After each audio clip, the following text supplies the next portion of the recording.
Welcome, Group Chief Executive and Transnet staff and the board. Group Chief, you referred to network vandalism and theft. What is the nature of this network vandalism and theft, and what are the strategies that Transnet is putting in place to deal with network vandalism and theft? In short, is the security department being strengthened? What is the use of modern technology like drones in combating network vandalism and theft? And you have referred to intervention in the pipeline vandalism. What precisely is this intervention that you are talking about?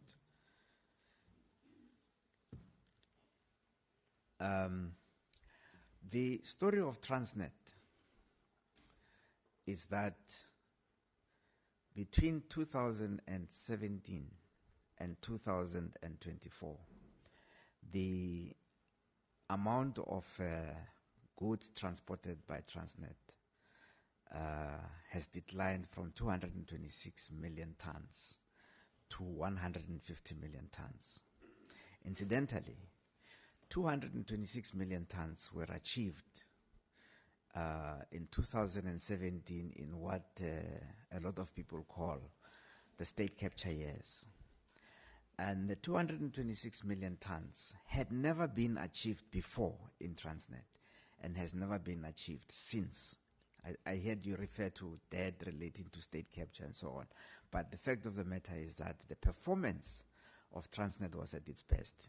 Incidentally, during those years, the state capture years, as you call them when you refer to the debt, Transnet was profitable. It reported profits between 2010 and 2018. What happened after 2017-18 that Transnet is now making such extraordinary losses?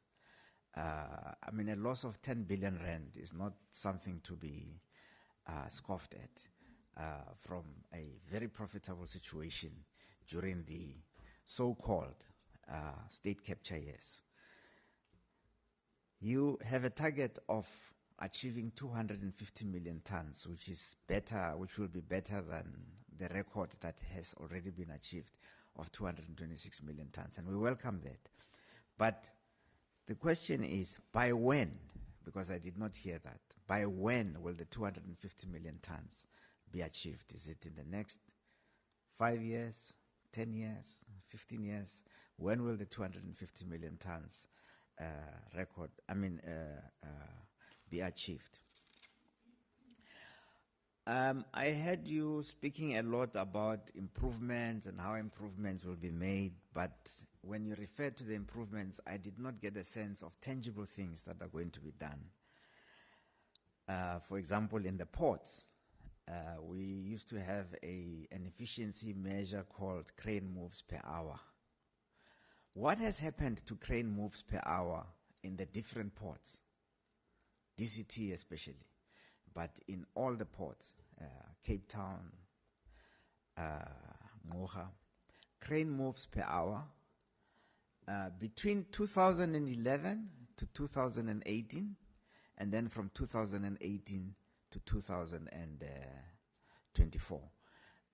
Crane moves per hour is something that you either move 26 crane moves, 26 containers per hour, or you don't. And Transnet had a very elaborate way of measuring this crane moves per hour. In fact, to the extent that during the state capture years, the tandem lifts were tandem crane at cranes with tandem capability were employed. Are those cranes still operational? And is the tandem capability still being used? Is it being used? We welcome the pitches of the 4 cranes for Pier 2 in DCT. It will relieve the pressure. But we also had a very good tandem lift, ZPMC, tandem cranes in DCT. Honorable Molefe, can I ask that we kind of keep some to a next round? Yes, I'm Please. I'm just. Is that the last one? For now. Penultimate. Yeah, okay. Okay. I see that operating expenditure is up by 5 billion rand. I'm just curious to find out what in the operating expenditure increased. What was the single biggest increase item in the operating expenditure? And finally, referring to OPEX, because I said this is my penultimate question. It refers to what the minister was talking about, which is maintenance.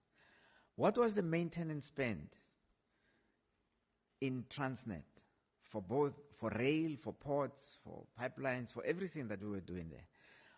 What was the maintenance spend between 2011 and 2018? And what was the maintenance spend between 2018 and 2024? And what was the reason for the decrease in maintenance spend? Because I have a feeling that it decreased substantially, and that is why you are having so many